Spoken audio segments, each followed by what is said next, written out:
as I moved and got settled back in Phoenix, I found out 4 months later that he had passed away. And I told myself, someday in his honor, I'm going to find out something I can do to help people with cancer. And I'm going to take that opportunity. And fast forward about 10 years, literally, and Greta Shipman called me. She was somebody I had worked with, and I knew she had had cancer at one time when we were working together, and then we kind of lost track of each other, and all of a sudden she called me and said, hey, we're going to try to start a cancer support center in Phoenix. Do you want to help? And I said, I'm in. And that was the beginning. So my parents actually were living up in Wyoming, and our family was involved in real estate, and we had just sold a building in Tempe. And I called my parents and I said, what are you thinking of doing with the proceeds of the sale? And they said, well, we don't really have any ideas. And I said, well, I have one. And so they were on board with us looking for a facility and helping in the renovation of that facility and getting it started.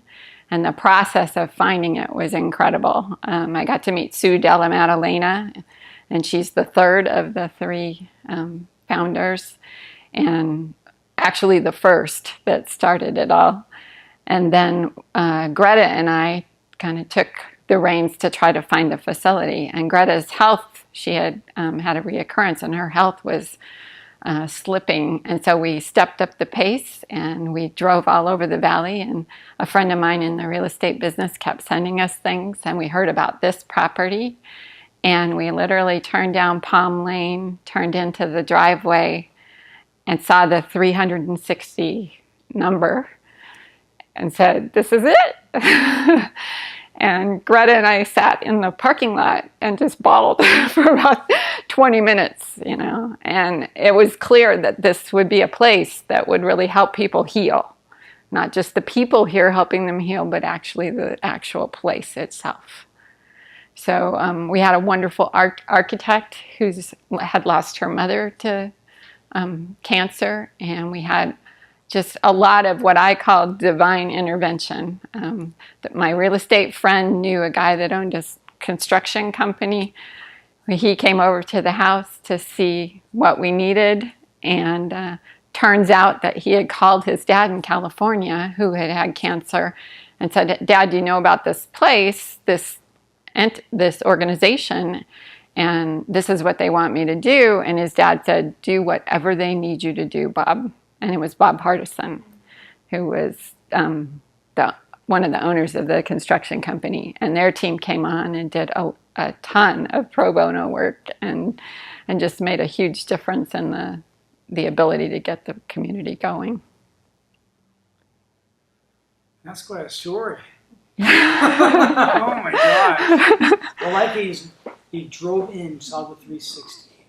He just knew this is it. Yeah. It just was this thing. Well, I was driving and I didn't get it. And Greta goes, Diane. It was 360. Oh my gosh. This is it. Crazy. Yeah. And the funny thing about it too was we went in the backyard and it was full of all these old Ford trucks, because this gentleman that owned the facility was using one of the buildings to restore trucks. Mm-hmm. And I said, ooh. But it was just part of it. It was just part of what the place was and what it was going to become.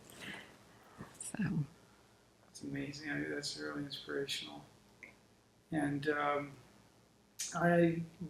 so how many years ago was that? When we opened in 1999. 1999. So now it's been how many years?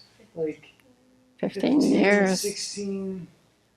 Yeah. Something like that. Okay, so what impact has this had on you as the founder, watching all this grow? Oh, well, it was amazing. I mean, that was, for me, it was really the fun part, was being able to step back and watch everybody take it, take their part of it. And what everybody brought, what they were good at, and made it part of the whole process. So once we got the building and the renovation started, I got to really see how people can turn it around and make a huge change. So.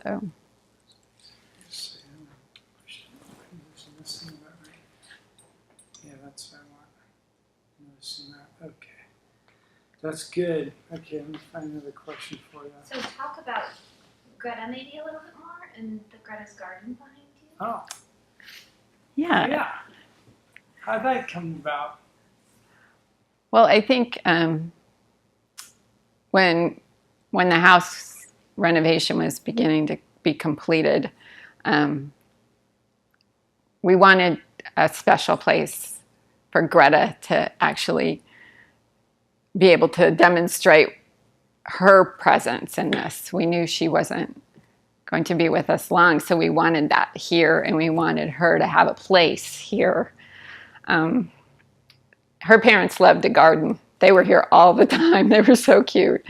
And so when we were able to finish the renovation, we left a big open area for Greta's garden. And the community just stepped forward and came over, and it just became a real celebration of Greta and her passion and her motivation for getting this started. She was very driven and wanted to make sure that it was there and people were excited about it and that people were ready to come and hear and heal. I see the sign right there through the window, Greta's Garden. Yeah. It's in blue. Yeah. That was the first thing we had her open, So, that package. Yeah. okay, wait, right there. Okay. Let's see. Okay.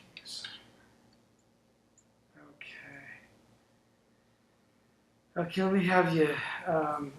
There you go. You get recentered there. Okay. This is great. Okay. What do we have here? Well, we talked about that. Do you have a favorite thing about this place? Something that sticks out?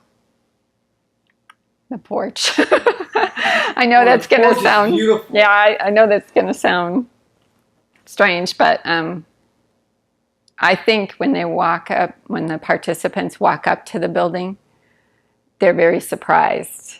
And really your blood pressure starts to go down as you get into the facility.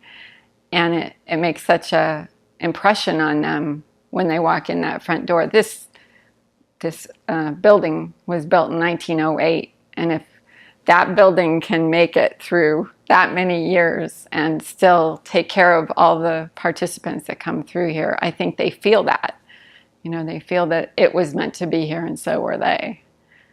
So I love old buildings. I love, the idea of restoring what's been built here. And I think that's what goes on with the participants. They restore their life here. And I think it makes a huge difference to be in an area and an environment that is so beautiful.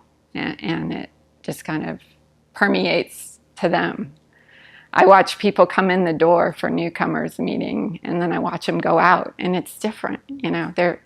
Their whole demeanor is different by the time they get out the front door. So I think that was why the age of the building and the historical nature of it was so important to help really set the tone. So, and the organization and all the people here do the rest. So. That's really good. I really like that age. It is true. You walk up there, and it's like you feel like you're like at an old cabin.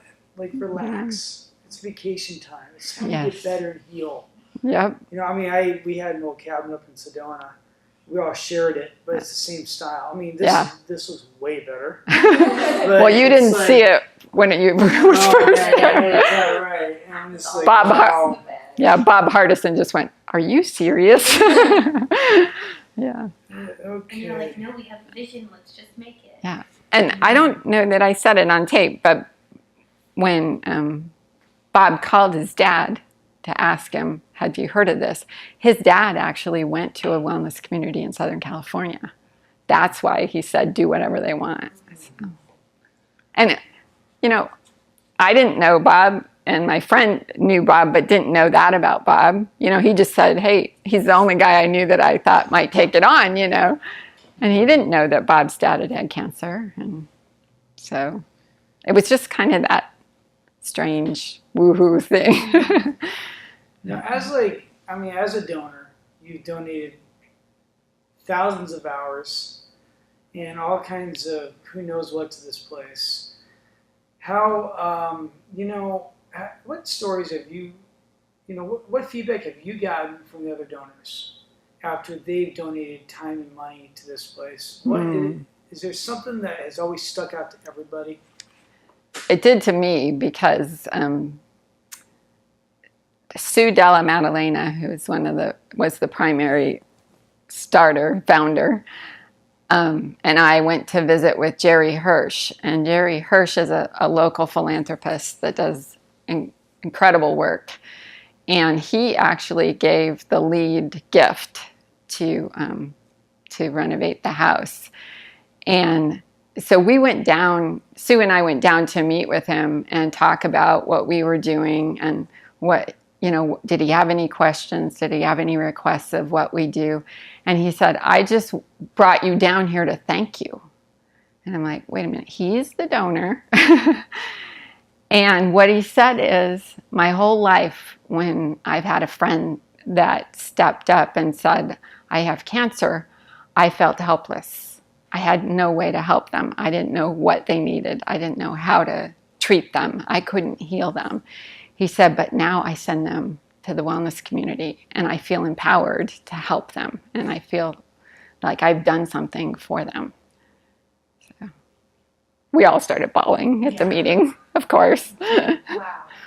Yeah. That's interesting.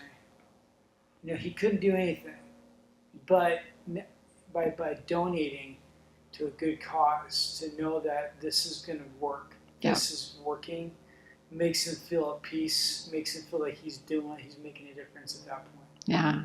Wow, that's And really it just goes to show, I mean, you keep saying it, but how the community came together to help, with the house, and it just continues to come together for the garden, and how, Jerry Hirsch said, well, I could be there. I felt that we had an organization that I could be there, so it's that community thing that is just incredible.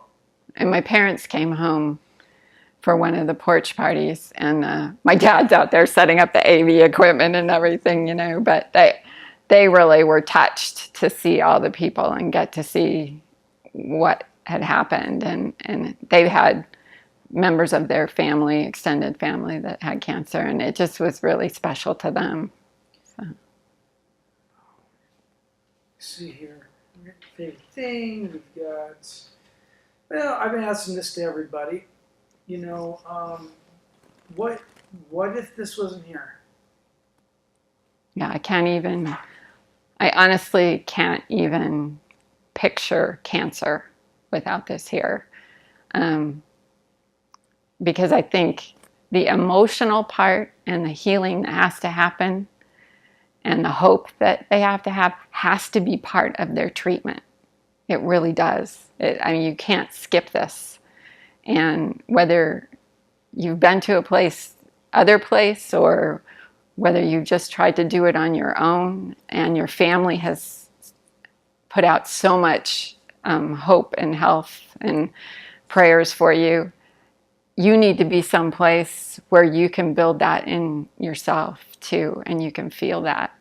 And I don't know how you go through treatment without that in your life.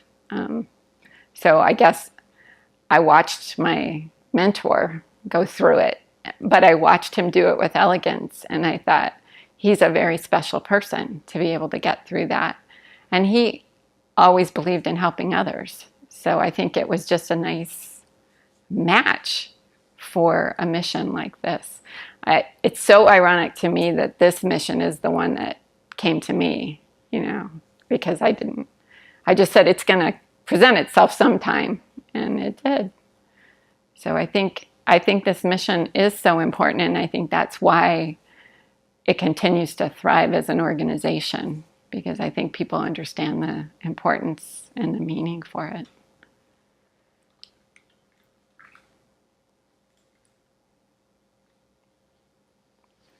No, I think we're okay. Yeah, Isn't there that's anything else? wonderful. The part I didn't say, and I don't know that I can even get through it, is last year, a year and a half ago, my sister was diagnosed with cancer. And I spent the whole year flying to the East Coast every other week to go to chemo with her and help take care of her kids. And I wouldn't have been able to get through all that had I not been at the well. And I'm not doing a good job of it now, but she wasn't able to go to a wellness community, and that wasn't as much her personality. But had I not had the background and learned so much from the clinicians here, I don't think I would have gotten through that year. And I wouldn't have been able to be as strong as I was when I was there. I would go there and be strong, and I'd come home and fall apart, and I'd go back and be strong, you know. So knowing that this, you know, was part of who I am too, it really helped me. I would have been lost if I didn't really know anything about cancer. So. It's a really good point, because it actually prepares donors in their own life, teaches them, you know, just how to live life in a whole new way, a whole new outlook of it. Yeah. Wow, that's really. You know what really amazes me about some of the participants, or even people I've met that have had cancer, they said their life is better now than it was before. And my sister's that way. She feels that way. She has a whole different perspective on life. It's because of cancer. Mm-hmm. I hear that all the time. Cancer was the best thing that happened to me, people said. Yeah. If it hadn't been, I would have been continuing my dull life. But now I am into everything, and I am. It's like, please, I don't want anyone else to have that. But you know. Yeah. Wow. Anything else? I don't think so. I hope you can piece that together. I Yeah. kind of lost it here and that's there. Great. All right.